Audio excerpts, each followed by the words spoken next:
इतिहास गवाह है कि रघुकुल रीति सदा चली आई, और प्राण जाए पर बचन न जाई। त्रेता में भगवान राम ने निशाचरों का संहार किया था।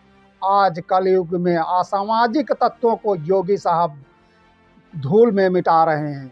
यह अलग बात है, कुछ मामलों में अधिकारियों की गलती के कारण अन्याय भी हो गया है, जिसके लिए योगी आदित्यनाथ जी को कष्ट जरूर हुआ होगा। बुद्धिजीवी लोगों का मानना है कि आरएसएस और भाजपा सरकार में सब कुछ ठीक नहीं चल रहा है। एक तरफ गुजरात लॉबी है, दूसरी तरफ मानवता को अपने दिल में समेटे लोग भी हैं, जो किसी कारण बस वो खुलकर बोल नहीं पाते हैं। उसमें चाहे रक्षा मंत्री राजनाथ सिंह हो, नितिन गडकरी ने यहाँ तक कह दिया है कि घोड़े को नहीं मिल रही घास, गधे खा रहे हैं च्यवनप्राश। शिवराज सिंह चौहान, फायर ब्रांड नेता उमा भारती या फिर योगी आदित्यनाथ। सुमित्रा महाजन का नाम सबने सुना होगा। राम मंदिर आंदोलन का बड़े नेता लाल कृष्ण आडवाणी, विनय कटियार को राजनीति के हाशिए पर ला दिया गया है। इतना ही नहीं, पिछड़ों पर पकड़ रखने वाली उमा भारती को जन आशीर्वाद यात्रा में न्योता तक नहीं दिया गया। G20 सम्मेलन गुजरात लॉबी का व्यक्तिगत कार्यक्रम नहीं था, जिसमें सबसे बड़ी पार्टी कांग्रेस के राष्ट्रीय अध्यक्ष मल्लिकार्जुन खड़गे को भी निमंत्रण नहीं दिया गया। इतना ही नहीं, बीजेपी के भी कई बड़े नेताओं को निमंत्रण नहीं दिया गया। यदि गुजरात लॉबी इस भूल में है कि ईडी डायरेक्टर संजय मिश्रा के बल पर विपक्ष के नेताओं पर रेड डलवाकर दबाव बना करके अपने में मिलाकर 2024 का लोकसभा चुनाव जीत लेंगे, तो ये पूरी तरह ठीक नहीं हो सकता।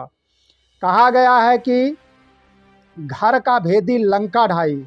प्रधानमंत्री नरेंद्र मोदी जी अपने चहेते अफसर अरविंद कुमार शर्मा AK शर्मा को योगी साहब के बगल में बैठाना चाहते थे, लेकिन वसूलों से समझौता ना करने वाले मुख्यमंत्री योगी आदित्यनाथ गुजरात लॉबी की एक भी नहीं माना।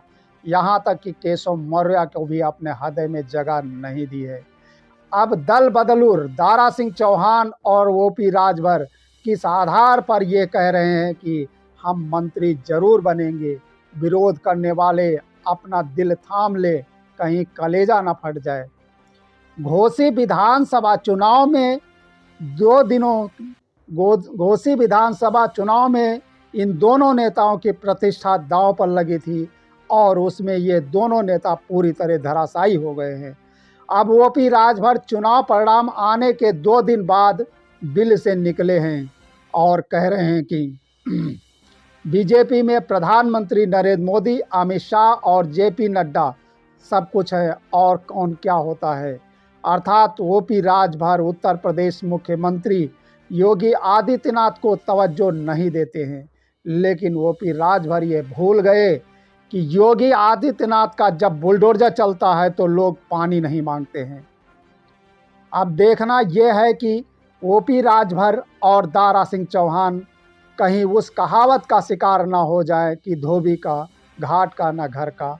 योगी आदित्यनाथ ईमानदार के साथ ही बात के बहुत ही धनी हैं और अपने वसूलों से कभी समझौता नहीं करते हैं, ऐसा बुद्धिजीवियों का मानना है।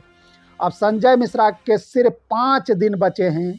इन 5 दिनों में ईडी डायरेक्टर संजय मिश्रा विपक्ष के नेताओं पर कहर बनकर बरसेंगे और कुछ नेताओं को जेल भी जाना पड़ सकता है। दूसरी तरफ 18 से 22 सितंबर विशेष मानसून सत्र बुलाया गया है। इसमें भी लोगों का मानना है कि बड़े फैसले हो सकते हैं, और दबी जवान कुछ लोग ये भी कह रहे हैं कि प्रधानमंत्री नरेंद्र मोदी बड़ा फैसला भी ले सकते हैं। यहाँ तक कि लोकसभा चुनाव 2024 के बजाय 2023 में कराने का निर्णय भी हो सकता है। उधर 5 राज्यों के चुनाव का डर प्रधानमंत्री नरेंद्र मोदी या यूँ कहे कि गुजरात लॉबी को सता रहा है। इसलिए 1 नेशन 1 इलेक्शन की बात की जा रही है। पिछले 5 सालों में बीजेपी एक एक करके कई चुनाव हार गई और कई राज्यों में जोड़ तोड़ गांठ जोड़ की राजनीति कर सत्ता में बनी हुई है। दूसरी तरफ जब से विपक्ष खासकर इंडिया गठबंधन में 26 दल शामिल हुए हैं, जिनका वर्तमान में लगभग 63% वोट बताया जा रहा है, जबकि भाजपा एनडीए में 38 दल हैं। कुछ दल ऐसे भी हैं जिनका एक भी सांसद नहीं है। एनडीए के पास कुल 37% वोट बैंक है। इंडिया गठबंधन को किसी तरह तोड़ा जाए, इसलिए भूपेश बघेल और पाले में लाने के लिए साम दान दंड भय भेद अपनाया जा रहा है। सोनिया गांधी और लालू प्रसाद यादव अपनी बीमारी को हराकर लोकसभा चुनाव 2024 को बीजेपी को हराने की पूरी तैयारी कर ली है। उधर प्रियंका गांधी वाड्रा विगत कुछ सालों से जनता के दुख दर्द में इतना घुल मिल गई हैं कि लोग उनको दूसरी इंदिरा गांधी के रूप में देखने लगे हैं। इसी डर के कारण गुजरात लाभी पूर्व मुख्यमंत्री मुलायम सिंह यादव की बहू अपर्णा यादव की तरह प्रियंका गांधी को गठबंधन से अलग करने की बहुत ही गहरी साजिश चल दिया था, लेकिन उसमें कामयाब नहीं हो पाई। यहाँ तक कि प्रियंका गांधी पर कई मुकदमे भी लाद दिए गए। भारत जोड़ो यात्रा से राहुल गांधी की जिस तरह लोकप्रियता बढ़ी है और दलित आदिवासी चेहरा मल्लिकार्जुन खड़गे के राष्ट्रीय अध्यक्ष बने हैं, इसका गुजरात लाभी को डर सता रहा है। भय मुक्त, भ्रष्टाचार मुक्त, अपराध मुक्त का नारा देने वाली बीजेपी सरकार ने नियम कानून को ताक पर रखकर अपने चहेतों को बड़े बड़े ठेके दिए गए हैं, जिनमें कई अनियमितताओं का खुलासा कै की रिपोर्ट में किया गया है। बुद्धिजीवी वर्ग यह आशंका जता रहा है कि यदि 2024 के लोकसभा चुनाव में बीजेपी की हार होती है तो गुजरात लाभी वापस जाएगी या फिर दिल्ली के नज़दीक तिहाड़ जेल, क्योंकि कहा गया है कि जैसा कर्म करोगे वैसा फल देगा भगवान।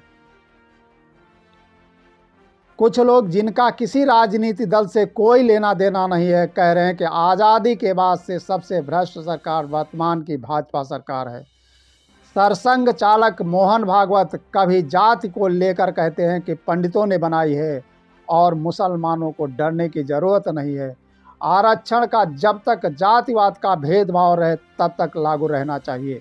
इससे तो शायद बीजेपी का कोर वोट बैंक भी छिटक सकता है, क्योंकि यह लोग जातिगत जनगणना आरक्षण के घोर विरोधी हैं, जबकि देश में कुल 64% पदों पर इन्हीं लोगों का कब्जा है। एक बड़े राजनेता ने कभी कहा था कि ओबीसी बांध लो गांठ, अब 100 में से 60। इसलिए आज पूरा विपक्ष जातिगत जनगणना और आरक्षण के पक्ष में पूरी तरह खड़ा हुआ दिखाई दे रहा है और शायद इसी मुद्दे को जोर शोर से धार देते हुए महंगाई, भ्रष्टाचार को लेकर लोकसभा चुनाव 2024 में बड़ा मुद्दा बनाया जाएगा। कुल आबादी का लगभग 85% जनसंख्या हिंदू है, लेकिन बीजेपी को 37% वोट ही मिल रहे हैं। बाकी लगभग 48% लोग बीजेपी से नाराज रहते हैं। यदि यह बहुजन वर्ग इंडिया गठबंधन से जुड़ गया तो बीजेपी 2024 में 150 सीटों पर सिमट सकती है।